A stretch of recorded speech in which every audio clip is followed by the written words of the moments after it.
Het Vernijde Museum Warkums Erfskip is van de morgen weer iepen. Het museum is heel verbouwd. Van nou stiet de eigen geschiedenis van de stad centraal.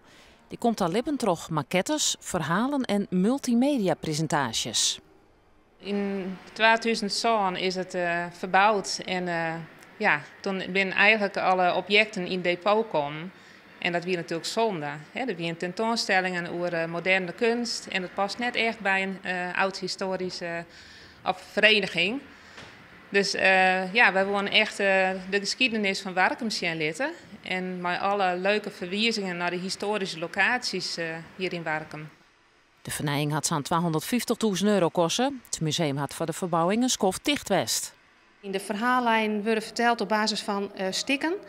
Ik van basis uit de gebouwen. Je ziet hier om je heen de gebouwen. De gebouwen vertellen alles hun verhaal. We hebben jouw films, een introductiefilm en thematische films over wetter, over het land, dus over de handel van Warkum.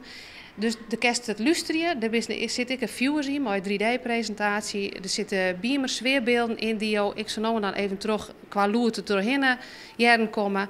De belibbest hier echt wat. Is er een stukje geschiedenis dat jou het meest onthergeert, wat je persoonlijk van zegt, oh, dat is wel heel mooi? Ja, de beste volle verhalen, hoe de Ielrieke, de handel op het wetter en vroeger hoe die verbanden lagen met Amsterdam, met Londen, dat zijn prachtige verhalen. Maar ik vond het kleerster, hoe je nog botten vond binnen, dat een universiteitsstudie die je had en dat het gewoon echt heel oude botten van waarschijnlijk het kleerster binnen. Nou, dat zijn gewoon prachtige verhalen.